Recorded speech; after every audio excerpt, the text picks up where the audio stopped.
Zeitgeist the movie was a 2007 documentary film made by a guy named Peter Joseph. It was made in 3 parts. Part 1 was expressing something called the Christ myth theory, or sometimes called the copycat thesis, which is what we're going to be talking about today. The other 2 parts were about the September 11th attacks and the Federal Reserve System. There were some sequels to this movie, like Zeitgeist Addendum, which focuses further on the monetary system and advocates a resource-based social system, and it's influenced by the ideas of a guy named Jacques Fresco and the Venus Project. Following Zeitgeist Addendum, Peter Joseph created an organization called the Zeitgeist Movement to promote the ideas of Fresco's Venus Project. A newer one has come out recently called Zeitgeist Moving Forward, and it basically has the same ideas and goals as Zeitgeist Addendum. Part 1 of the movie is really just popularizing a concept that's sometimes called the copycat thesis, which is an offshoot of the Jesus myth or Christ myth theory. The core idea is that Jesus was a copycat of previous gods in ancient history, gods like Horus, Krishna, Mithra, and they tell us here, for example, that Horus was born of a virgin, that he was crucified, and that he rose again after 3 days.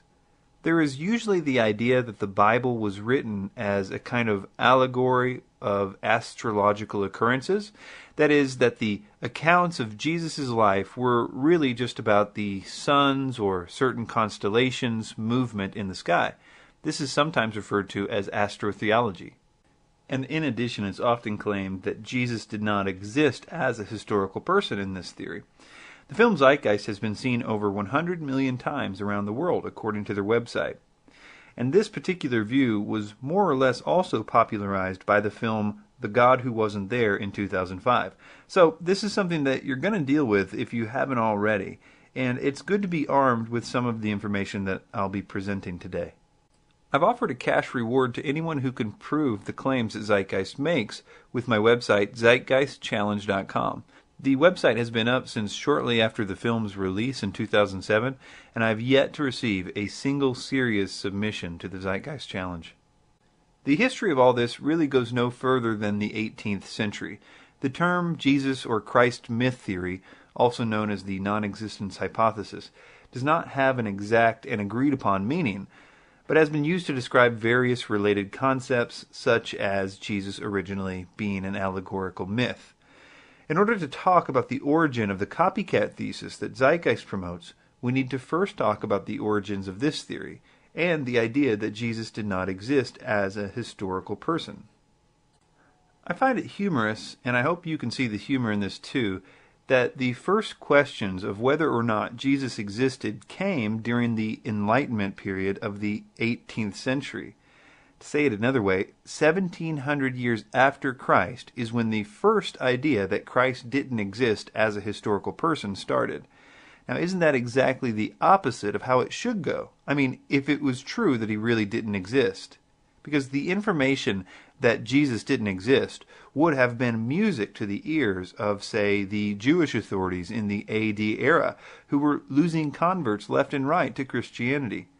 That would have been music to the ears of the Romans, too, who brutally killed Christians in the Colosseums for the next few hundred years, or to the pagan temple authorities, who were losing money and converts, all during biblical times, as well as the time after the Bible. All this due to the spread of the story of the resurrected man named Jesus. Jesus, real or not, had plenty of enemies who would have salivated at the opportunity to simply point out to people that he wasn't real. Jesus not being real would have solved all of their problems. Yet we don't hear this claim from these types of people. And, as we will see, almost all the non-biblical evidence for Jesus was given to us by the enemies of Christianity. And in almost all of those cases, they did try to discredit him in their writings, but they did not question his existence. Instead, they called his miracles parlor tricks. They said he was an illegitimate child. They said he wasn't God. But you can be sure that they would have much preferred to simply say that Jesus never existed. But they didn't have that luxury. The generations after Jesus remembered him too well to claim that he was some allegory.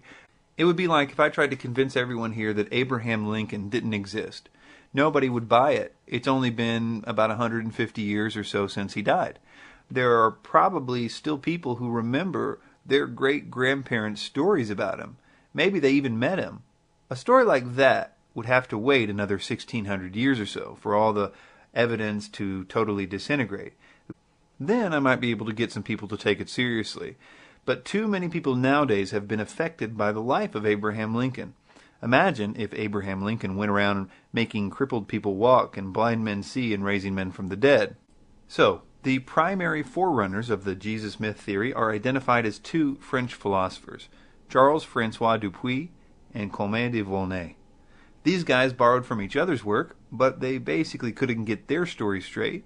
One said that Jesus was just an allegory, and the other said he did exist as a historical person, but with some minor changes. Napoleon, who knew Volney personally, was probably basing his opinion on Volney's work when he stated in October 1808 that the existence of Jesus was an open question. Later, critics argued that Volney and Dupuy had based their views on limited historical data. German theologian David Strauss caused a scandal in Europe with the publication of his Das Leben Jesu, published in English as The Life of Jesus Critically Examined, in 1860, in which he argued that some of the stories about Jesus appeared to be mythical, concluding that early Christian communities had fabricated material based on Old Testament stories and concepts. Strauss did not argue that Jesus was entirely invented, but that historically there were only a small core of facts that could be asserted about him. The German historian Bruno Bauer took Strauss's arguments and carried them to their furthest point, arguing that Jesus had been entirely fabricated. He thereby became the leading proponent of the Jesus myth theory. A notorious hater of Jews, Bauer, quote, preferred a mythical Jesus based on the philosopher Seneca to one that had been a Jew. In the 20th century, several writers published arguments against Jesus' historicity, ranging from the scholarly to the fanciful. Proponents of the theory drew on the work of liberal theologians who tended to deny the value to the sources for Jesus outside the New Testament. In other words, as more proof for the existence of Jesus kept coming in, they kept finding ways to deny it. And that is ultimately why this evidence always remains on the fringes, even today. It requires people to deny valid historical evidence. Evidence that would easily be accepted if it was any other historical figure. And we're going to see in a moment that this theory is rejected by university-level historians of all types, atheist, agnostic, and theist. These historians at university levels are almost unanimous in their rejecting of this theory. So some of these authors are J.M. Robertson, William Benjamin Smith, Arthur Drews. Arthur Drews is interesting. He wrote The Christ Myth, which was first published in 1909. He took the route of a total denial of Jesus' existence. Drews' work was highly regarded by Lenin. Several editions of Drews' The Christ Myth were published in the Soviet Union from the early 1920s onwards, and his arguments were included in school and university textbooks. Public meetings asking "Did Christ live?" were organized, during which party operatives debated with clergymen. And I've seen recently in a forum where one of the proponents of this theory was asked if they had any evidence of any university-level scholars agreeing with this view. And what they did was actually show the university textbooks of the Soviet Union during Lenin's reign as proof that some university scholars did in fact believe this view. The next is a guy named Paul-Louis Couchard. I don't know, it's a French name. He was a French doctor who turned poet, who wrote a series of essays and books. He taught that Jesus was essentially just a representation of the highest aspirations of the human soul. And I just find it interesting how all these guys pretty much come up with a totally different story. You know, it's amazing because if this was true, I mean, how come no two people are coming up with the same conclusions about why it's not true? A different phase of this theory entered with the construct of the dying and rising God. This was popularized by the Scottish anthropologist Sir James Frazer in the late 19th and early 20th centuries. I'm going to quote here from J.P. Holding from tectonics.org. He says, Frazer believed that the religions of the ancient Near East provided several examples of dying and rising gods who had emerged from primitive belief systems, most notably Attis, Adonis, and Osiris. Fraser's theory is loaded with problems. Whole papers, even books criticizing his theory have been written, and nowadays it is extremely difficult to find any recognized, reputable anthropologist who will accept it, even in a modified form. Here are some major problems and difficulties with it. Number one, Fraser's sources were frequently inaccurate or irrelevant. Fraser himself subscribed to the discredited 19th century ideas such as the evolutionist model of human societal development, which has nothing to do with the theory of biological evolution and is today firmly rejected by experts, and the notion that present-day primitive tribesmen can be studied as a means of finding out what things were like at the dawn of civilization. Evidence which has emerged since Fraser wrote has not only failed to back up his hypotheses, it has fatally undermined them. But really, these theories really start to crumble as more information becomes available. Even very recently, the ability to look up what ancient cultures said about their gods was very limited to perhaps people that could read those ancient languages and things like that. Nowadays, with the internet, almost all of that stuff is translated into English or other languages, so we can actually essentially check the facts of these bold claims. Fraser's writings and this lack of information to discredit them at the time influenced famous author C.S. Lewis. He tried to deal with what must have seemed to him to be a very big blow to Christianity when he wrote his paper called Myth Becomes Reality, which essentially conceded some of the points made by Fraser. He argued that although there might have been myths about dying and rising gods, it has now happened in reality. He did a really good job of coming up with an argument in favor of Christianity, even if what Fraser said was true. Lewis was doing all he could based on the limited information that he and others had. How could Lewis check Fraser's facts? Today, it would be easy for us. We have the internet, we can simply Google it, and it's there right in front of us. All the text ever written about any certain myth. We can simply go find out if Attis was ever said to be resurrected. We could prove him wrong almost instantly. We're almost done with our history lesson here, but as it relates to Zeitgeist, we need to talk about a few more individuals, because it's really their version of history that's believed by millions of people today. They are Kersey Graves and Gerald Massey. If you added up all the claims of Zeitgeist that were attributed to these two authors, you could account for almost every disputed claim that the movie makes, so it's important to briefly look at them. Kersey Graves, he died in 1883. He was an atheist, a spiritualist, that is, he contacted spirits, and he was a writer. His contribution was a book called The World's 16 Crucified Saviors.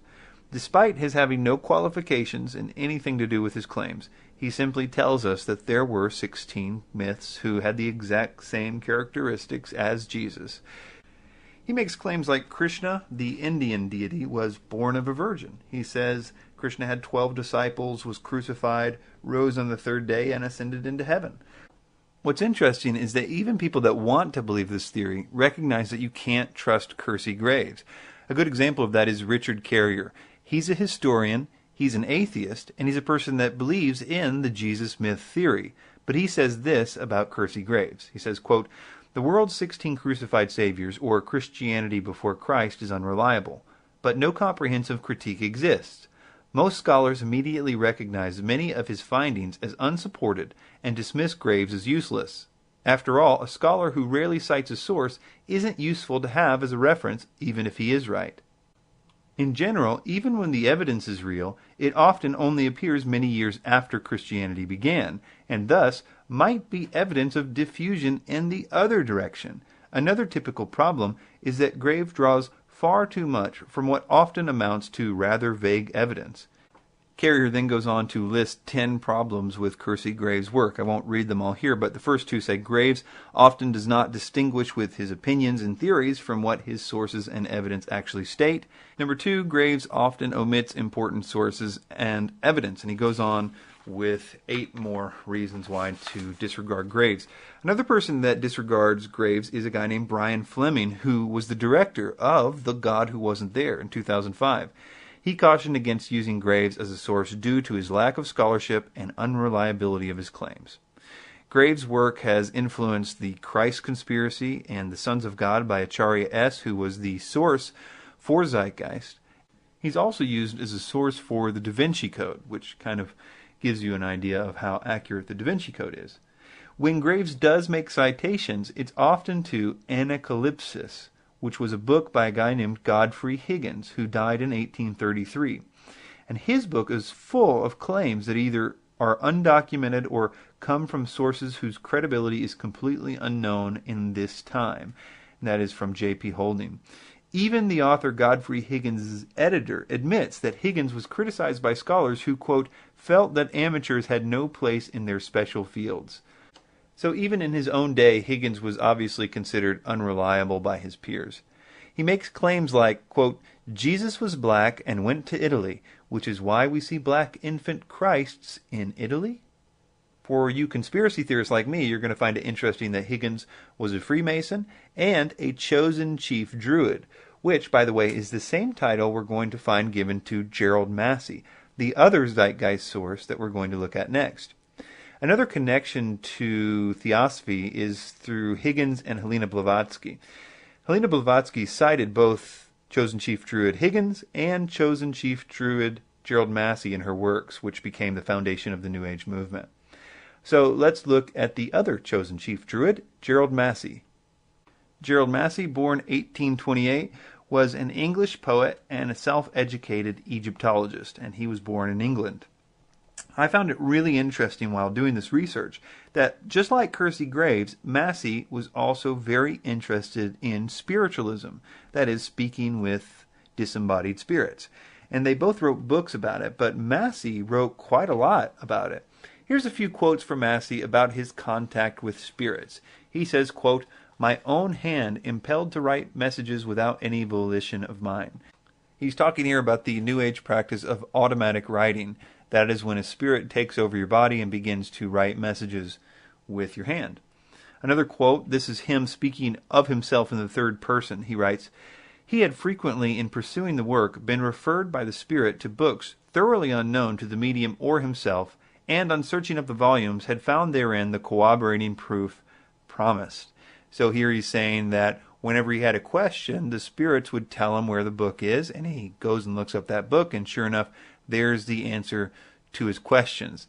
And it actually starts to make sense in the next quote why he starts to believe that these spirits have all the answers and shouldn't be questioned. His next quote says, herefore there is never ceasing need for revelation and manifestation of spirit world, and a revelation for all, which gives an anchorage of fact to trust to. So he's so trusting of these spirits and what they tell him that he literally thinks you can anchor the facts to whatever they say. Anybody that's done a little bit of research into channeled material or material that comes from automatic writing or whatever finds that it all has this characteristic. You know, it's really scientific sounding. It sounds like, wow, you can really trust this. But then 10, 50, 100 years down the road, you find that that channeled material, while it sounded really scientific at the time, has now been completely discredited. So much of what the New Age believes today is based on completely discredited channeled information that sounded really scientific at the time. An example would be the photon belt. Just ask David Icke. The spirits told him to tell everybody a bunch of stuff that never came to pass. He now explains that away as well. They were just trying to get me to grow and all this other stuff. And actually, Massey did the same thing. You can read about this. And his wife, it was a really sad story. She appears to be extremely possessed by some spirits. And it's a very awful situation. They almost had to put her in a madhouse and all this stuff. And then he also tells stories about how the spirits would tell him to write letters to all the newspapers to do certain things. He tells a story about this particular guy that was on death row. The spirits told him to write all these letters, and he's mad at the newspapers because only one newspaper published it, and so the guy got killed anyway, and the spirits tell him, oh, Gerald, you did a good job anyway, don't worry. I mean, this is amazing that this guy was really, really given over to doing whatever these spirits told him to do. This is all going somewhere. As we progress, you're going to see how influential Massey was in the Zeitgeist version of history and all that stuff. So actually, let's move on to his information. He's a guy that claimed to have a lot of understanding about Egyptian writings, even though he had no formal training in the area. And he discovered that Horus had all the same characteristics as Jesus, some listed here. They were born of virgins on December 25th. They both taught in a temple at the age of 12. They were teachers who had 12 disciples, were baptized in a river, gave a sermon on the mount, healed the sick, raised the dead, died by crucifixion, was resurrected 3 days later. It's almost an exact match of the Zeitgeist claims from the movie. Today, contemporary Egyptologists totally discredit these claims, claiming that there is no mention of these facts in the life of Horus, which they should apparently know by now. W. Ward Gass conducted a worldwide poll of leading Egyptologists, including Professor Kenneth Kitchen of the University of Liverpool, Ron Lepron, Professor of Egyptology at Toronto.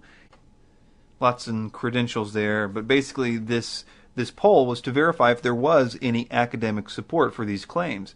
These scholars were unanimous in their dismissing these claimed parallels. One scholar, who called it, quote, fringe nonsense, also cautioned that, quote, Egyptology has the unenviable distinction of being one of those disciplines almost anyone can lay claim to, and the unfortunate distinction of being probably the one most beleaguered by the false prophets.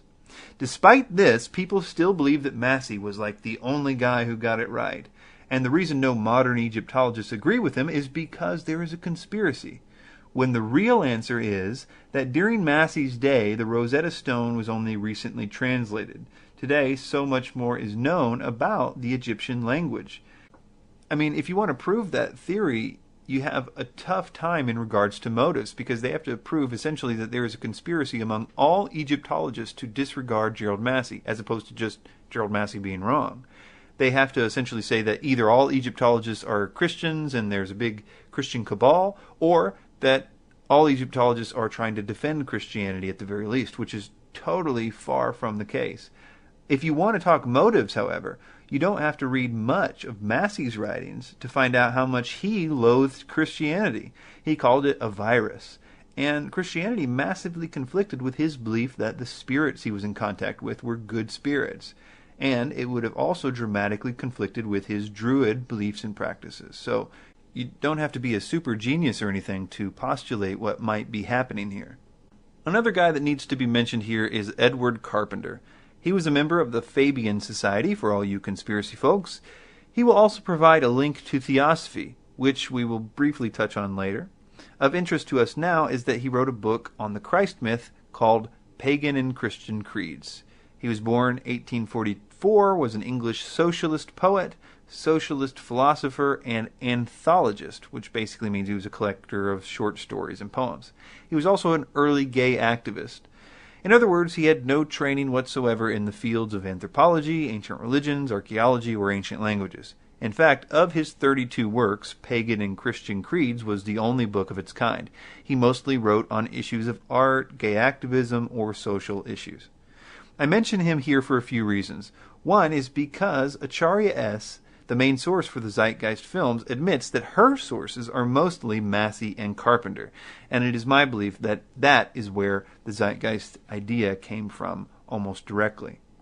His connection to Theosophy is interesting, particularly Annie Besant, and that may have been why Alice Bailey quotes him in her book Bethlehem to Calvary when she said, I cannot, of course, go at length into these different cults, but I may say roughly that all, or nearly all, the deities above mentioned, it was said and believed that they were born on or very near Christmas Day, they were born of a virgin mother, and in a cave or underground chamber they were led a life of toil for mankind, blah, blah, blah, blah, blah, just Zeitgeist, word for word. Then Bailey concludes and says, these facts can be checked by anyone who cares to do so, and who is sufficiently interested to trace the growth of the doctrine of the world saviors in world idealism. So, just like Jordan Maxwell, they always say, go check my facts if you want, but notice that they never give you the facts up front. They say things like, I cannot, of course, go at length into these different cults, but I may say roughly that all, or nearly all. Anyway, so this Zeitgeist connection to Alice Bailey I think is pretty interesting, especially if you've been following the Zeitgeist debunking back and forth that's been going on. I actually sent this quote to Keith Thompson. He said he couldn't believe that we missed this when we were doing the initial research. So Gerald Massey, Kersey Graves, and Edward Carpenter influenced Blavatsky, Annie Besant, and Alice Bailey, who in turn influenced Theosophy, obviously, which heavily influenced the modern folks like Jordan Maxwell, Michael Tsarian, David Icke, and even the so-called Zeitgeist consultant Acharya S. And Acharya S. or D.M. Murdoch is the last person I will mention in terms of this history as it relates to Zeitgeist. She wrote a few books promoting this theory. She also wrote the, quote, companion guide to Zeitgeist. She has many of the same problems as all the people she's drawing from. Lack of citations or dubious sources, etc. Even other mythicists seem to reject her work. There are plenty of atheist refutations of her work as well.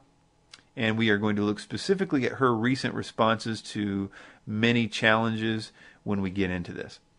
Acharya S. will serve as a good segue between the idea of the Christ myth theory and astrotheology, because she believes them both. Astrotheology is not a really well-known theory, and was not widely believed before this new crop of New Age teachers like Jordan Maxwell, Michael Tsarian, etc., although they would of course reject the title of New Age teachers. In fact, the Zeitgeist movie begins with a monologue from Jordan Maxwell, and it's clear that Peter Joseph bought Maxwell's astrotheology concept, hook, line, and sinker. Astrotheology uses the Christ myth theory as a base, but it takes the root of saying that the Old and New Testament stories are simply myths that represent the movements of the stars and planets. This is a frame of the movie Zeitgeist, where they are claiming that the story of Jesus' birth and the star in the east are pointing to the rising sun. They say this happens on December 25th, so in essence they are saying that the idea of the sun rising on this day represents the birth of the sun. So many other claims like this are made. I'm going to quote here a few things from Jordan Maxwell's website about astrotheology. He says, "As long as the sun comes up each day, life on earth will continue forever. Therefore, it is said in the ancient text that everlasting life was the gift that the Father gives through his Son. For, quote, God so loved the world that he gave his only begotten Son, S-U-N, that we may have life everlasting. On earth, not for you personally, but on earth everlasting life." Another quote says, "Since evil and harm lurked at every turn in the fearful dark of night, all evil and harmful deeds were naturally the works of darkness. When the return of the sun each morning, man felt more secure in his world and therefore was at peace. Therefore God's Son, S-U-N, was with the warm rays of life and hope, the great Prince of Peace." And of course the reverse was equally true. The dark evil of night was ruled by none other than the Prince of Darkness, the evil/devil. And this is just a small sampling of this kind of thing. One of the many reasons that astrotheology is not believed by many people is that it's not something you could get many scholars to agree with, especially language scholars. You can see that, for instance, the idea of evil and devil being related. I mean, it could be believed if you didn't think about it a whole lot. But if you looked up the word devil in an etymological dictionary, where you find the roots of words, you're going to see that devil is derived from diablos, and that evil has a totally separate and distinct origin. The idea that they are actually related could never be argued by a language scholar. Not to mention the idea of interchanging sun, S-U-N, and S-O-N, and pretending that it makes sense in any other language besides English or English-derived languages, is nonsense. There are so many problems with this idea of astrotheology, and I literally can't believe it has overtaken so many in the New Age. And we're going to look, as we get into debunking this a little later on, we're going to see some fundamental problems that I think you're going to really be able to use to explain this to people that believe this. I'm going to talk briefly, though, about the history of astrotheology as we believe it today, and the form that people now believe came to us mostly via 33rd degree Freemason Manly P. Hall. And he had some interesting quotes like, "When the Mason learns that the key to the warrior on the block is the proper application of the dynamo of living power, he has learned the mystery of his craft. The seething energies of Lucifer are in his hands." He says that in his book, The Lost Keys of Freemasonry. Another quote is, "It is so difficult to determine the positions of the ancient initiates. They are the invisible powers behind the thrones of earth, and men are but marionettes, dancing, while the invisible ones pull the strings. We see the dancer, but the mastermind does the work, remains concealed by the cloak of silence." He also says the New Atlantis sets forth an ideal government of the earth. It foretells that day when in the midst of men there shall rise up a vast institution composed of the philosophic elect, an order of illumined men banded together for the purpose of investigating the laws of life and the mysteries of the universe. The age of boundaries is closing, and we are approaching a nobler era when the nation shall be no more, and when the lines of race and caste shall be wiped out, when the whole earth shall be under one order, one government, one administrative body. So back to astrotheology. Manly P. Hall taught it, and he did so a lot more eloquently than, say, Jordan Maxwell. And I have always thought that Jordan Maxwell was like a Manly P. Hall for dummies. Well, this past year I finally figured out why they seem to have so many of the same theories. In a recent video put out by Maxwell entitled Jordan Maxwell Research Team Appeal, Jordan Maxwell says that Manly P. Hall, upon his death, gave Jordan all Manly's personal notebooks and any other materials that constituted Manly P. Hall's personal library. Previously, Maxwell had made mention that he knew Hall personally. He said things like he was just such a wonderful man and he was his best friend and all these kinds of things. And it would appear that Hall was trying to make Maxwell something of a protege. I mean, if upon his death he willed his personal library to Maxwell. Maxwell is supposed to be the guy that exposes Freemasonry, but he actually talks quite highly of it in many places, which some people find to be shocking. For example, there's a video on YouTube called Sons of God, Jordan Maxwell, Sons of God, in which he talks basically the same kind of language that Manly P. Hall uses earlier about the new Atlantis, an illumined band of men that have a divine right to rule and all this stuff. I mean, when I first heard that, I had a, open mouth, like, oh my goodness, he's really just laying this out there. Anyway, so moving on to Zeitgeist. Let's take a look into some of these issues. And let's see if we can find any information that will perhaps better arm us to show our friends and family and detractors the errors of the Zeitgeist version of history. And we're going to do this in 3 parts. Number 1, did Jesus exist? Number 2, were there copycats? And number 3, astrotheology. So first, did Jesus exist? There are over 42 sources within 150 years of Jesus' death, which mention his existence and record many events in his life. As with all Christ mythers, Zeitgeist must do something with the non-biblical evidence, the historians, the writers who mention Jesus. It is a very difficult thing to come up with logical arguments to discount all of those sources, and as a result, quote, no serious historians believe that Jesus didn't exist. Now, sure, you don't believe me when I say that, but when that's an exact quote from Bart Ehrman, the famous agnostic and author, again, no serious historians believe that Jesus didn't exist, it tends to mean a little bit more. Richard Dawkins also, although not a historian, is in any event a very famous atheist, and he too concedes that Jesus, quote, probably existed. Michael Grant is an atheist historian, and he wrote this, to sum up, modern critical methods failed to support the Christ myth theory. It has again and again been answered and annihilated by first-rank scholars. In recent years, no serious scholar has ventured to postulate the non-historicity of Jesus, or at any rate, very few. And they have not succeeded in disposing of the much stronger, indeed very abundant, evidence to the contrary. This is what Zeitgeist the movie says about it. Quote, 4 historians are typically referenced to justify Jesus' existence. Pliny the Younger, Suetonius, Tacitus are the first 3. Each one of their entries consists only of a few sentences at best, and only refer to Christus, or the Christ, which in fact is not a name but a title. It means the Anointed One. The 4th source is Josephus, and this source has been proven to be a forgery for hundreds of years. And that's all. That's all the time that Zeitgeist spends on debunking these historical sources.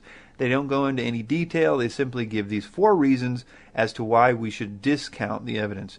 Number 1, there are only 4 historians. Number 2, only a few sentences. Number 3, referred to only Christus or the Christ, which is in fact not a name but a title. It means the Anointed One. And number 4, Josephus has been proven to be a forgery for hundreds of years. Let's take the first one. There are only 4 historians. They word this really carefully because they know that there are many sources that show that Jesus existed, but only 4 of those sources are officially historians. This is actually an extremely high number of historians, and one has to wonder how many historians are needed in order for modern people to believe somebody existed. Is the magic number 5? If it was the case that we needed more than 4, we would not be able to confirm the existence of literally almost any figure in history. 4 is a lot, especially considering the quality of those historians. Another reason that Zeitgeist gives is a similar thing. They say that there are only a few sentences devoted to Christ in these writings. So let's take a look at Tacitus. Tacitus was a first-century Roman historian who lived through the reigns of over half a dozen Roman emperors. He was considered one of the greatest historians of ancient Rome, and he said this: Christus, the founder of the Christian name, was put to death by Pontius Pilate, procurator of Judea, in the reign of Tiberius. But the pernicious superstition, repressed for a time, broke out again, not only through Judea, where the mischief originated, but through the city of Rome also. Now, these may be a few sentences, but I'd say he did a good job as a quality historian to record the important points of Jesus' life from his perspective. He tells us, number one, that Jesus did exist. Number two, that Jesus was the founder of Christianity, so we know we're talking about the right guy. Jesus was put to death by Pilate. Christianity originated in Judea with Jesus, and later it spread to Rome. This also deals with the other point that Zeitgeist makes, which is that they only refer to Christus, which is not a title but a name. And that's a really flimsy argument because Tacitus makes sure that we know that he's talking about the founder of the Christian sect who was put to death by Pilate in Judea and that it spread to Rome. Tacitus simply referred to Jesus as it would have seemed right for him to record.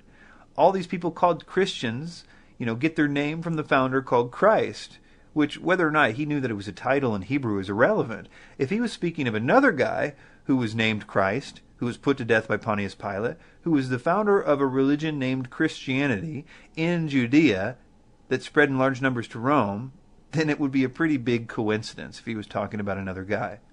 The only real hope for them is that it was a forgery, or that he was quoting Christian sources. And for both of those claims, I'll quote the divineevidence.com, a really good apologetics website, especially on this topic. She says, could Tacitus have taken his information from Christian sources? Because of his position as a professional historian and not as a commentator, it is more likely that Tacitus referenced government records over Christian testimony. It is possible that Tacitus received some of his information from his friend and fellow secular historian Pliny the Younger. Yet, if Tacitus referenced some of Pliny's sources, it would have been out of his character to have done so without critical investigation. An example of Tacitus criticizing testimony given to him even from his dear friend Pliny is found in Annals 55. Tacitus distinguishes between confirmed and hearsay accounts almost 70 times in this history. If he felt this account of Jesus was only a rumor or folklore, he would have issued his usual disclaimer that this account was unverified. Well, what about the idea that this passage could have been a Christian forgery? Judging by the critical undertones of this passage, it is highly unlikely. Tacitus refers to Christianity as a superstition and an insuppressible mischief. Furthermore, there is not a surviving copy of Tacitus's Annals that does not contain this passage. And so there is no verifiable evidence whatsoever of tampering of any kind in this passage. Then Zeitgeist mentions Suetonius and Pliny the Younger as the other historians that mention Jesus. They again use the idea that it's only a few sentences. This idea that there are only a few sentences is usually to imply that there was some kind of forgery by Christians. But none of these passages are even candidates for possible forgeries. The argument is not advanced by even the sternest critics of these particular passages. Then Zeitgeist makes this bold claim about Josephus. They say that he has been proven to be a forgery for hundreds of years. It's very important to understand the details of why they are claiming this. Now, Josephus was a guy that we should expect to hear from regarding Jesus, considering Josephus was a first-century Pharisee and historian of both the priestly and royal ancestry, and he provided important insight into first-century Judaism, and because he was only 3 years removed from the time of Jesus. He would have been a very credible witness and in a great place to do his investigations and collect historical data about the issue. For example, there are totally undisputed passages in Josephus to John the Baptist, Pontius Pilate, etc. The truth is that there is really only a small section of this writing about Jesus from Josephus that is disputed. And what I'm going to do is quote the passage in question, and I'm going to highlight in red the contested portions of this passage. At this time there was a wise man who was called Jesus, and his conduct was good, and he was known to be virtuous. And many people from among the Jews and the other nations became his disciples. Pilate condemned him to be crucified and to die, and those who had become his disciples did not abandon their loyalty to him. They reported that he had appeared to them 3 days after his crucifixion and that he was alive. Accordingly, they believed that he was the Messiah, concerning whom the prophets had recounted wonders. So that may be a few sentences, but it's a really solid historical account, and it really does sum it up nicely. The problem is those two disclaimers in red, which appear in the Greek and Arabic versions of the Josephus manuscripts, but do not appear in the other translations.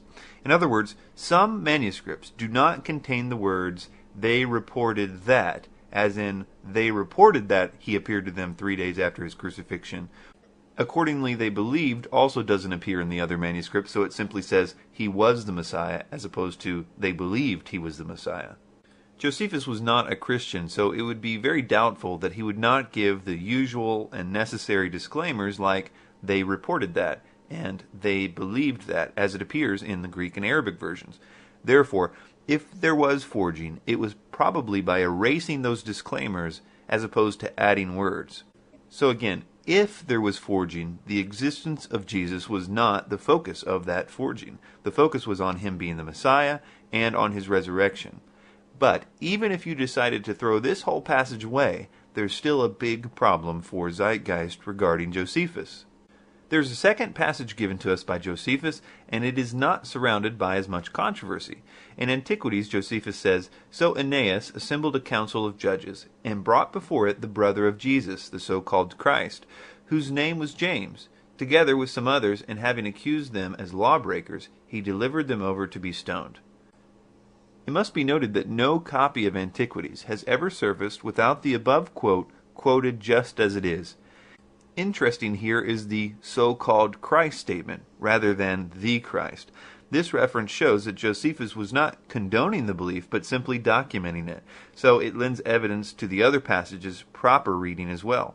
Also, this passage concerns the actions of the priest Aeneas. Jesus and James were not even the primary focus of this verse, and this passage is cited in other early works as well. So even if we dismiss the disputed words of Josephus, we still see that he testifies to a number of things in the two passages we quoted. Jesus lived in the first century, so he existed. He performed wonderful works. Some believed him to be the Christ. He was a teacher. He had many followers. He was tried by Pilate. He was crucified. He was the founder of Christianity. And finally, James was the brother of Jesus. All this when Zeitgeist tells its listeners, Josephus has been proven to be a forgery for hundreds of years. Zeitgeist does not mention the other non-biblical references to Jesus. These references were primarily from his enemies, people that, as I've mentioned, would have loved to tell people that he was just a myth. And instead, it takes 1700 years for people to start to claim this. One interesting note to put all this into perspective is Tiberius Caesar. He was the Roman emperor who reigned during Jesus' ministry. So he was the most famous person alive in Jesus' time, from an earthly standpoint, that is. He has only 10 authors who mention his existence within 150 years of his life. These include Josephus, Tacitus, Suetonius, Seneca, Paterculus, Plutarch, Pliny the Elder, and a few others. And, by the way, Luke, who is the Bible writer. But if you remove Luke, since he's a New Testament source, there are only 9 non-Christian sources. This means that there are just as many non-Christian sources for Jesus' existence as there are for Tiberius Caesar's. And to compare the total number of sources between Jesus and Tiberius Caesar, it's 42 to 10 ratio. Therefore, there are over 4 times as many sources for Jesus' life and deeds than for Tiberius Caesar's. If one is going to doubt the existence of Jesus, one must completely reject the existence of Tiberius Caesar.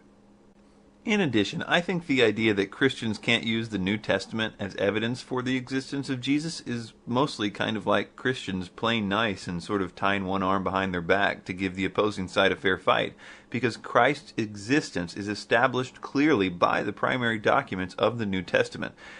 Yes, skeptical writers would dismiss these, but to do so is irresponsible, since more than 5,000 Greek manuscripts in whole or part establish the body of the New Testament literature. All of the New Testament has been completed within 60 years or so of Jesus' death. Of those 27 books, no less than 10 were penned by personal companions of the Lord. These men claim to be reporting history, which is unlike any mythical account such as the tales of Horace, etc. These were reporting places, names, minute historical details that are amazingly accurate. If they were inaccurate, Surely it would have been noted by the skeptics of the day. But again, that argument seems to have eluded everyone. Let's consider the following quotes from Sir William Ramsay, one of the greatest archaeologists in history. In his life, he did extensive archaeological work in Asia Minor, which is modern Turkey. Entering into this work, he was an unbeliever who was thoroughly convinced that the book of Acts in the Bible was a complete product of the 2nd century, a theory which was taught in the German schools of higher criticism during that time. As a matter of fact, one of his goals was to prove that the history given by Luke was inaccurate. However, his beliefs were drastically changed as his archaeological finds proved that the book of Acts was accurate to the minutest detail. As a result, Sir William Ramsay became a Christian. He writes, "I may fairly claim to have entered on this investigation without prejudice in favor of the conclusion, which I shall now seek to justify to the reader. On the contrary, I began with a mind unfavorable to it. But more recently, I found myself brought into contact with the book of Acts as an authority for topography, antiquities, and the society of Asia Minor. It was gradually borne upon me that in various details the narrative showed marvelous truth. In fact, beginning with a fixed idea that the work was essentially a 2nd century composition, and never relying on its evidence as trustworthy for 1st century conditions, I gradually came to find a useful ally in some obscure and difficult investigations." Sir William Ramsay has a lot of quotes about Luke that are interesting to read, but I'll conclude with this one. He says, "Luke is a historian of first rank. Not merely are his statements of fact trustworthy. This author should be placed along with the very greatest of historians." Zeitgeist very much relies on the general public's ignorance to any of the information I just gave, but this reliance of ignorance is absolutely crucial in their next set of claims, that is, of the copycat saviors. So let's take a look. So let's start with Horus. Zeitgeist focused heavily on Horus, and they said the following things were true about him. Horus was born on December 25th. That one is blacked out on the screen there, but it's there. Born of a virgin, his birth was accompanied by a star in the east. 3 kings followed to locate and adorn the newborn Savior. At the age of 12, he was a prodigal teacher. At the age of 30, he was baptized and thus began his ministry. Horus had 12 disciples. He performed miracles such as healing the sick and walking on water. Horus was known by many gestual names such as the Truth, the Light, God's Anointed Son, the Good Shepherd, the Lamb of God. After being betrayed by Typhoon, Horus was crucified, buried for 3 days, and thus resurrected. What I decided to do in this presentation is to focus on Horus and to go into a lot of detail debunking the claims about him for a few reasons. Number one, there are a lot of debunkings out there already. Zeitgeist refuted Final Cut by Elliot Nesh. Keith Thompson has a great film debunking Zeitgeist as well. Both of those I'll put in the show notes and I encourage you to check out. But what's happened after the movie came out in 2007, all these debunkings came out and essentially just showed that the Zeitgeist movie was not quoting actual sources. They were quoting sources that were very modern and that were biased and things like that. So what Zeitgeist did was they sort of had an Empire Strikes Back. Since that time in 2007, there's been a lot of information put out by the source for Zeitgeist, Acharya S. She put out the Zeitgeist Companion Guide and a few other materials that essentially are trying to answer the debunkers. They're saying, okay, so yeah, what we said was untrue, but here's some new reasons why what we originally said was true. In fact, they completely took off the old sources for Zeitgeist, as if saying, okay, yeah, all this is wrong, but let's put out a whole new set of reasons why Zeitgeist was true. They actually did literally take that off the internet. You can only find it on archived sources now. Nowadays, if you try to find the Zeitgeist sources, it links you directly to the new material. And the new material does the exact same thing as the old material. It just makes it a little more difficult, essentially buying them time. It looks good, the sources look like they're all there, but when you actually start looking up the sources, you find out that they're either completely irrelevant, or they're discredited, or as you see in so many cases, they're actually, German or French papers that she's referencing, and then you look them up, translate them, and you find out they're quoting post-Christian sources, just like the original claim before. So let's just jump in and I'll show you what I mean by all this. So let's look at the December 25th claim. Was Horus said to have been born on December 25th, like Zeitgeist said? No, nothing even close to this is found in the Egyptian writings. So after Zeitgeist came out and the Zeitgeist Challenge website and other debunkers called them on this, Acharya says in the Real Zeitgeist Challenge audio, an interview that she did with the producer of Zeitgeist, Peter Joseph, she admits that No, the Egyptians didn't say that Horus was born on December 25th like they claimed. But because of Horus being related to the sun in certain ways, and the sun rose every day, it could be said that Horus was born every single day, and in that sense only, he was born on December 25th. So in that sense, Horus was born on December 25th, April 3rd, July 22nd, August 21st, every day of the year. So if that's what Zeitgeist meant when they told 100 million people that Horus was born on December 25th, then that is incredibly deceptive. So the next claim is, was Horus born of a virgin? They also say that Isis was called Mary during this claim. Both of these are totally false. The birth of Horus was weird, but it definitely involved sexual intercourse and semen, and there are even hieroglyphics showing this act. Later on, Zeitgeist claims that there is a word in the Luxor temple called HWN.T that could mean virgin. The problem is that the context totally refutes it, not to mention that that same word can mean a woman who has had lots of sex and lots of children. And I discussed that claim in a lot more detail in the video, The Real Zeitgeist Challenge Debunked. But the main thing that I want you to realize here is that if one gets pregnant because of sexual intercourse and semen, no matter which way you look at it, it's simply not a virgin birth. The other part of this claim is that Isis was somehow named or called Mary. Where they're getting this idea is sort of a trick based on a title of certain Egyptian gods that meant beloved. So a common thing to do was take a god like Ra and add Mary Ra to it, so it would mean beloved Ra. And according to the Egyptian Hieroglyphic Dictionary, there are entries for Mary Ah, Mary Amen, Mary Amen Ra, Mary Amen Ra Neb, and those are just the A's. In other words, every god is called beloved at some time or another. So they're simply saying that her name was Mary, which no Egyptologist would agree with.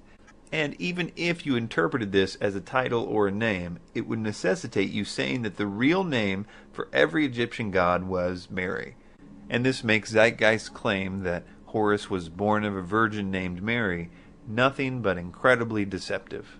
We'll take the next two together. His birth was accompanied by a star in the east, and 3 kings followed to locate and adorn the newborn Savior.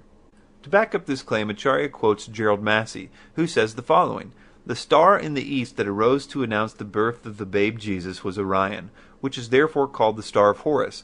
There was once the star of the 3 kings, for the 3 kings is still the name of 3 stars in Orion's belt." So if you look at that, even Massey isn't claiming what she's claiming in this quote. So instead of trying to back up the claim that the Egyptians thought that a star in the east announced the birth of Horus, which is completely untrue, they launch into an explanation about how the star in the east is Sirius. They say that on December 25th, Sirius lines up with the 3 stars in Orion's belt, which they call the 3 kings, and the stars which aligned with Sirius point to the place of the rising sun on that day. In other words, the birth of the sun. The first and most obvious problem with this is that these 3 kings would be following a star in the west to the birth of the sun if this model was true. Problem 2. These stars are called the 3 kings now, but there's no reference to them being called the 3 kings in antiquity. It's just a word game to kind of bolster their case, not to mention that there's no mention of 3 wise men in the Bible. The number of the Magi is not known. Tradition has made them 3 because of the number of gifts given. Problem 3. Sirius is always aligned with Orion's belt. To say this happens on December 25th, as Zeitgeist did, is simply deception. Problem 4. This so-called alignment with the 3 stars in Sirius and the rising sun, if you can call it that, because unlike this diagram, these 3 stars in Sirius are below the horizon when the sun rises on December 25th. But even if you were willing to concede that, which I'm not, this same non-event happens every day for months on end. To say that it happens only on December 25th is obviously deception. Problem 5. This does nothing to actually explain what the star in the east actually did according to the biblical account. Here's what the Bible actually said about this mysterious event. It signified birth. The Magi knew that somebody had been born. It signified kingship. They knew that he would be a king. It had a connection to the Jewish nation. It led them to Jerusalem. It rose in the east like other stars. It appeared at a precise time. Herod did not know when it appeared. It endures over time. Yet it was ahead of the Magi as they went south from Jerusalem to Bethlehem, and then finally it stops over Bethlehem. Zeitgeist has obviously carefully picked the elements of this story that it wants you to know about, and has eliminated those elements that don't agree with their story. I recently saw a documentary film by a guy named Rick Larson about the Star of Bethlehem, and was really intrigued by his hypothesis. In fact, I would encourage you to check it out. I haven't looked at all the details for myself, but I'm certainly supportive of the hypothesis. There are certain elements that I would disagree with, but they are not deal breakers to his overall thesis. So I would encourage you to check that out. But regardless of what you believe about the Star of Bethlehem, this view, the one that Zeitgeist proposes, is simply not possible. We'll take these next two together as well. That Horace was a teacher at the age of 12, and that at the age of 30 he was baptized and began his ministry. So, to deal with the fact that this is a complete lie, and the Egyptian texts say nothing of the sort about Horace, Acharya S. says the following in her book, The Christ Conspiracy. Quote, "The sun at its zenith, or 12 noon, is in the house or heavenly temple of the Most High. Thus, he begins his Father's work at the age of 12. She's referring to the story where they left Jesus behind at the Pentecost feast, and when they went back and got him, he was in the temple teaching, and it says that he was at the age of 12. So Acharya S. is saying all that is allegory for the sun being at the top of the sky at 12 noon. So I'm going to quote J.P. Holding on this. He says, first of all, Hebrews reckon that what we call noon is the 6th hour of the day. Second, the sun hardly begins its work at noon. It begins its work at dawn. Third, related to that, noon isn't even the, quote, age 12 for the sun. At this point, the sun is around 5 to 6 hours old, depending on the time of the year. The next part of that is even worse. Remember, Zeitgeist said that Horace began his ministry at the age of 30, like Jesus did.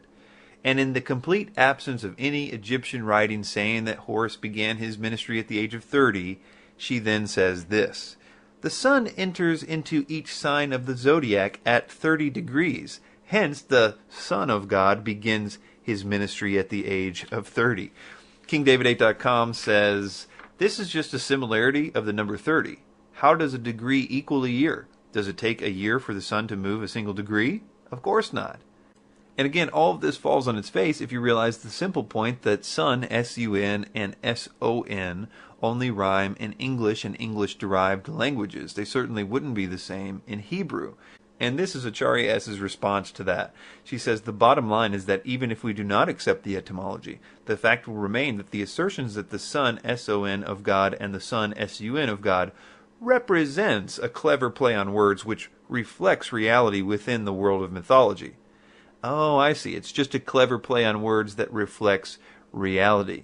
And I guess that depends on if you believe her version of reality or not. So you'll see this pattern in the Zeitgeist Companion Guide material. It's like, asked to clarify, okay, where did the ancient Egyptians say this again? And the answer is, well, they didn't. But, you know, that's the pattern. Well, no, what I said isn't true, but let me tell you another story. The next one, about performing miracles such as healing the sick, walking on water. Horace didn't do either of those things. Often what's claimed by people like Jordan Maxwell is that the sun shines on the water and it reflects on the water. So it could be said in that sense that Horace walked on the water. Kind of amazing that they make these claims to millions of people that the Egyptian story has Horace walking on water, and then you find, oh, what you meant is that the sun shines on water? And keep in mind, I would accept that crazy idea if the Egyptians themselves had made some allusion to that. But it's obviously just a weak attempt to explain away their earlier lies. Okay, the next one. Horace had 12 disciples. Horace had 4 disciples, if you want to call them that. They were called Harushemsu. There's another reference to 16 followers and a group of followers called Mesuni, or blacksmiths, who joined Horace in battle, but they're never numbered. There is no reference to 12 disciples whatsoever. So Acharya posts this picture from Tutmosis III's tomb, in which Ra-Harakti is seated and has 24 people in front of him. Acharya posts this one with only 12. Later on, a museum curator told them that the picture that she posted was cut off, and there was actually 24 people there. And that's kind of a long, complicated thing, but In defense, it's said that, quote, "We are not cherry-picking separate motifs here, as though we sifted through all the pictures of gods with various numbered groups until we just happened to find one that had exactly 12. And keep that in mind as we go through this, because the last quote from them is going to say that that's exactly all that they need to do, is find, quote, some close affiliation with the number 12. But anyway, the defense itself is problematic because that tomb, the Tutmosis III tomb, is totally filled with different numbers of people in front of Ra-Harakti. You can essentially say, if that's how you say that he's got disciples, you don't need them saying Horus had this number of disciples. All you need to do is find a number and associate it with him. Then you could do that any way you wanted to with Tutmosis III's tomb, as you can see from the pictures here. But anyway, here's the quote on them about this point, and they're going to mention the curator here, who was the one that pointed out that Acharya had posted a cut-off picture of the 12. Anyway, it says, "I think the curator and this Zeitgeist antagonist are getting too hung up on the word disciple. It doesn't need to be a disciple. It just needs to be a close affiliation with the number 12 in order to be a conspicuous source of influence." So, they should have probably mentioned that when they told everybody that Horus had 12 disciples. So the next claim is, was Horus called by any of these titles? The Truth, the Light, God's Anointed Son, the Good Shepherd, the Lamb of God. Originally, no sources were provided here, but after the movie came out, she put out a companion guide and her new book where she attempts to find sources for these claims. Some of these titles are pretty close. You can actually make a pretty good case for the Light, and I suppose that that is to be expected considering Horus's relationship to the sun. Although they did misquote the Bible in Zeitgeist when they said the way, the truth, and the light, when in fact it is life. Nevertheless, Jesus is also referred to as the light, so I would give them that one. But God's Anointed Son, or the Lamb of God, are just total long shots. And she says, for example, that God's Anointed Son is not a title per se, as she said that it was. It's a combination of two ideas in totally separate places. So she attempts to find a place where he is called a son, and that shouldn't be any trouble because he is the son of Osiris, etc. And then she tries to find a place where he is called anointed, which is not so easy. And since there is no place where Horus is given the title anointed, she instead goes to the next best thing, which is to find a place where he is anointed. So she quotes a section in the pyramid texts which talk about an ointment on Horus's head. But even in the very quote that she's mentioning, the ointment is being taken from his head and put on Eunice. Not to mention that it becomes clear that in the pyramid texts, everyone is getting anointed. For instance, a bit earlier it says, quote, "Ointment for Horus, ointment for Seth." And that throws a bit of a monkey wrench into their basic premise that being anointed is declaring the same kind of thing that the title anointed would mean in the Bible. I mean, if Seth is getting anointed too in the same instance, obviously it's not meaning the same thing. Not to mention there is no parallel there, even if that's what she meant. Jesus never had oil put on his head like they did the Old Testament kings. He was simply called the Mashiach, the Anointed One. So again, what Zeitgeist said is that Horus was known by the Egyptians as God's Anointed Son, end quote. And instead what we find that they meant is that he was a son in one place, and in another place he had oil put on his head. That's like me saying that Bill Clinton was known by all Americans by the title the Father of McDonald's. Because in one place you can find that he was the father of Chelsea Clinton, and in another place you could see that he went to McDonald's. These two facts don't let me tell you that he was known by all Americans as the father of McDonald's. Well, without being deceptive, that is, which is of course what Zeitgeist is doing. To explain how Horus was called the Lamb of God, she quotes Gerald Massey, who says this. Regarding the Lamb of God epithet, Massey explains, in the text Horus is addressed as sheep, son of a sheep, lamb, son of a lamb, and invoked in this character as the protector and savior of souls. Horus is the Lamb of God, the Father. Now the problem here is that when you finally figure out where Massey is quoting from, you find that the mention of sheep here has nothing to do with Horus. It's a ritual performed on the dead about the afterlife. It appears that Massey's interpretation is that these sheep have something to do with Horus. Massey also cuts off the verse when it starts talking about sucking milk from its mother, which would be detrimental, and instead adds these lines. And invoked in this character as the protector and savior of souls, Horus is the Lamb of God the Father. I mean, maybe the spirits told him to do that, but it appears that Massey starts out with the conclusion of trying to find, say, the Lamb of God, and goes looking for a lamb, and then tells everybody that it has something to do with Horus. It's just completely deceptive. The next is the idea that Horus was crucified, buried for 3 days, and resurrected. So there are 3 claims here, none of which were said of Horus in the Egyptian records. Let's take the idea of crucifixion. This would be very difficult to prove since that form of execution, crucifixion, did not exist at that time. So how did they get around, number 1, there not being any account of Horus crucified in the Egyptian records, and number 2, no record of crucifixions in general exist in ancient Egypt? Acharya S. explains it this way. The crucifixion of Horus is misunderstood because many erroneously assume that the term denotes a direct resemblance to the crucifixion narrative of Jesus Christ. Hence, it is critical to point out that we are dealing with metaphors here, not history, as the crucifixions of both Horus and Jesus are improvable events historically. So, if I may offer an interpretation of what she said, she says, yes, I know I told 100 million people that Horus was crucified, but don't look around for any proof of that. She then appeals to the fact that Horus wasn't a real historical person, as if that would matter at all in relationship to this question. The thing everybody asks Acharya to do all the time is to show sources for her claims about Egyptian beliefs.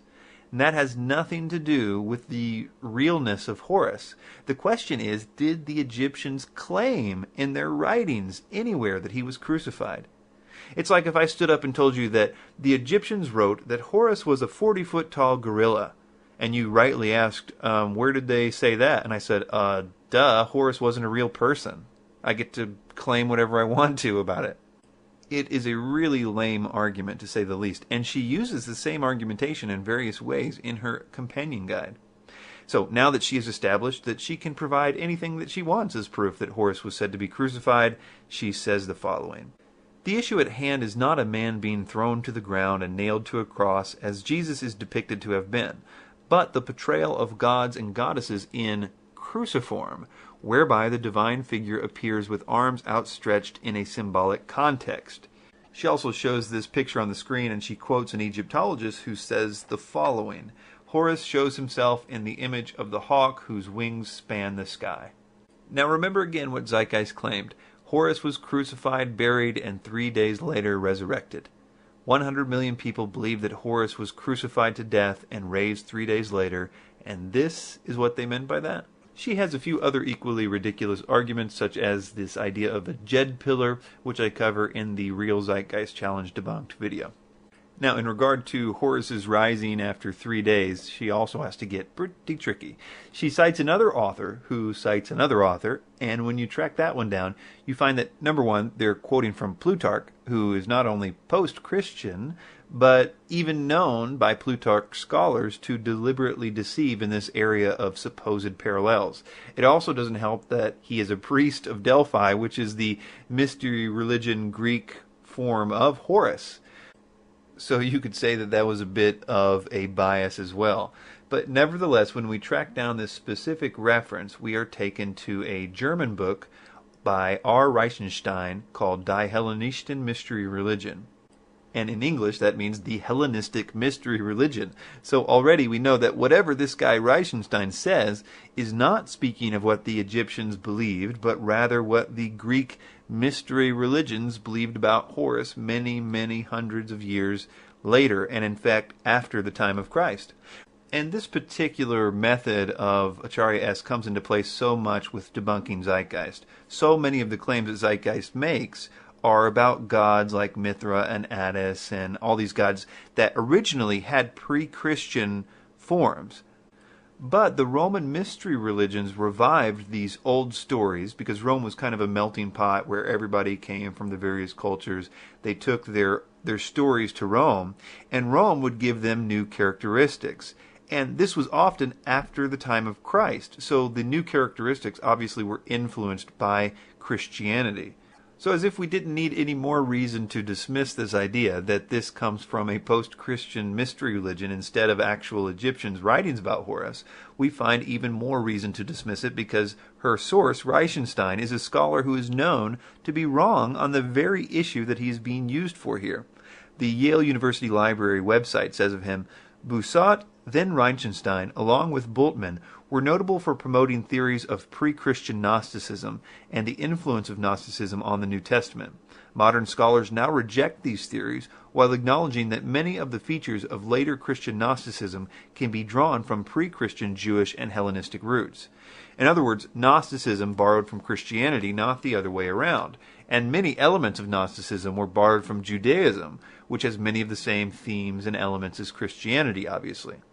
I thought I'd briefly mention this other thing that people provide for proof of the three-day resurrection, although I don't think I've seen Acharya S. use it. It's the Ikernafret Stela, and it was translated by Richard H. Wilkinson. And the idea is that it's a 5-day festival known as the Passion Plays, and it apparently implies a 3-day death for Horus. But I've read the Stela, and it's very clear that Horus is very much alive and actually a big part of this festival. He is at different times avenging, fighting victoriously, and all during the time he's supposed to be in the tomb. As far as the resurrection, she again quotes not an Egyptian source, but another Greek historian like Plutarch to get this idea. She also, in a recent audio on this topic, appeals to a famous scholar on the resurrection named T.N.D. Mettinger to prove a point. I find this interesting to hear because Mettinger is definitely not saying what she is saying. This is a quote regarding the Christ theory which comes from him on this subject. He says, in fact, most scholars have come to doubt whether, properly speaking, there really were any myths of dying and rising gods at all. In the Osiris myth, one of the best-known symbolic seasonal myths, Osiris does not really come back to life, but simply continues to exist in the nether realm of the departed. In a recent review of the evidence, T.N.D. Mettinger reports, from the 1930s a consensus has developed to the effect that the dying and rising gods died but did not return or rise to life again. Those who still think differently are looked upon as residual members of an almost extinct species. He further states that those that believe in the Christ myth theory, as taught by Acharya S., are stuck in the scholarship of the 19th century. And as I mentioned, we don't have time to go through all the claims of all the gods here, but you can see various videos online at my website, zeitgeistchallenge.com, for more information about all this. So let's move on to astrotheology. Now, we've briefly discussed the 3 stars in Orion's belt thing, and that's just one example of astrotheology. Basically, it's the idea that the Old and New Testaments were written as symbolic allegory to explain stuff that happens in the stars. In that case, they say that the birth of Jesus story in the Bible is really just symbolic imagery of those 3 stars. Now, by far the most important claim of astrotheology is that the story of Jesus is symbolic of the age of Pisces. So basically, this idea of the age concept is not just in Zeitgeist or astrotheology, but it is fundamental in the New Age. If you've ever listened to any New Age speaker talk, then you've heard this idea that we're about to enter into a new age. Whether they call it the age of Aquarius or not is really irrelevant. So this is foundational. This is important. This not just debunks Zeitgeist, if you can debunk it, but it debunks everything that New Age teachers say. They always say, we're going into the new age of Aquarius, and Jesus is tied to the age of Pisces, and they use that by saying that he fed people with 2 fish one time, which is only half true, because a week later he fed people with more than 2 fish, and they show this Pope hat thing, and they say, okay, well that means that Jesus was a fish, which of course Jesus has nothing to do with the Catholic Church or anything, and all the stuff that they use is irrelevant. We already knew it was irrelevant, but finding out about this age concept will really help you break free from the entire concept of Zeitgeist and the New Age movement. But first we have to describe what exactly is happening with this age concept. Basically, you're looking at a backdrop of the constellations on your screen, and that moves, if you will, in a circle very, very slowly every 26,000 or so years, based on the precession of the equinoxes, which is just the wobble of the Earth. It basically changes what the stars look like on the horizon every 26,000 years. The age concept comes from the idea that it's significant that wherever the sun breaks free from the horizon of the earth, or wherever the sunrise is on the equinox, and whatever stars are behind the sun, generally speaking, at that time when it rises, is whatever age that we're in. Now, here's the interesting part. That concept of wherever the sun rises and whatever stars are behind it is what age that we're in is a totally new concept. The constellations themselves aren't new. They've been around for a long time. But that concept that is significant, where the sun rises, and we'll call that the age of Pisces or the age of Aquarius or whatever, is an invention of modern 19th century astrology. Here's a quote from a guy named Noel Swerdlow. He is a professor at the University of Chicago. He has all kinds of credentials. He writes books on Renaissance astrology. He's very, very qualified to talk about this. And he was presented with this information of Acharya S. in the Zeitgeist movie from a guy named Mike Licona, who is writing a refutation of Acharya's material. So I'm going to read to you this quote from Dr. Swerdlow, and then we're going to discuss Acharya's rebuttal to it. It says, in antiquity, constellations were just groups of stars. There were no borders separating the region from the region of another. Within which group of stars the vernal equinox was located was of no astrological significance at all.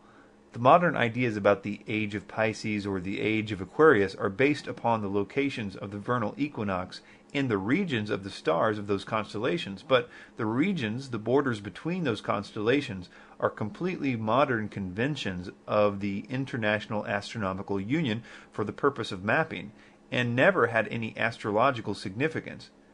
I hope this is helpful, although in truth, what this woman is claiming is so wacky that it is hardly worth answering. So when this woman says that the Christian fish was the symbol of the coming age of Pisces, she is saying something that no one would have thought in antiquity, because in which constellation of the fixed stars the vernal equinox was located was of no significance and is entirely an idea of modern, I believe, 20th century astrology. So in response to this, Acharya S. basically ignored the obvious intent of this. She instead provided evidence that ancient people knew about the zodiac, which wasn't what anybody was asking. The question is, did the ancient people think that the location of the equinox among one or another zodiacal constellation, or the age concept as we see in the modern astrology movement, exist? So in Mike Licona's counter-rebuttal to Acharya S. on this point, he first points out that she didn't even address the question there about the age concept.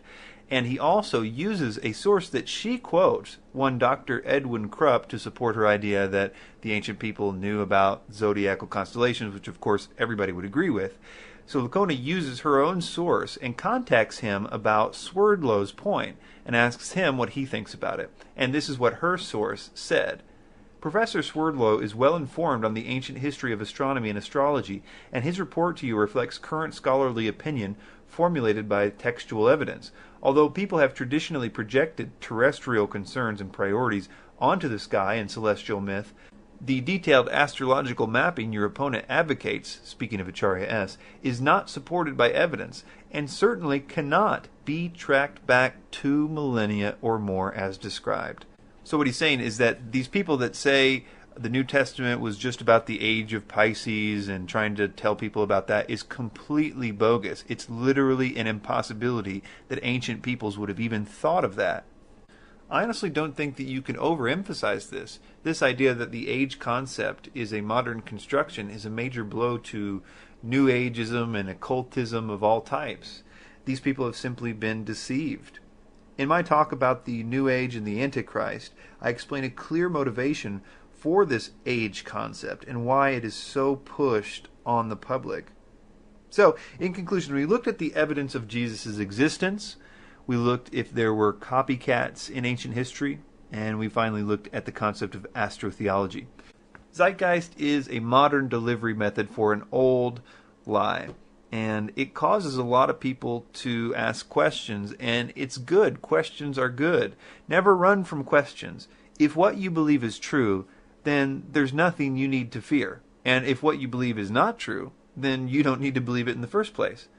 I would submit to everyone out there that the reason most of the Zeitgeisters believe this is either because they just believed it outright because the claims are rather bold. Hitler said people would more readily believe a big lie than a small one, but also because it makes them feel like they can wash their hands of God and have no real accountability. It's a very tempting carrot to take.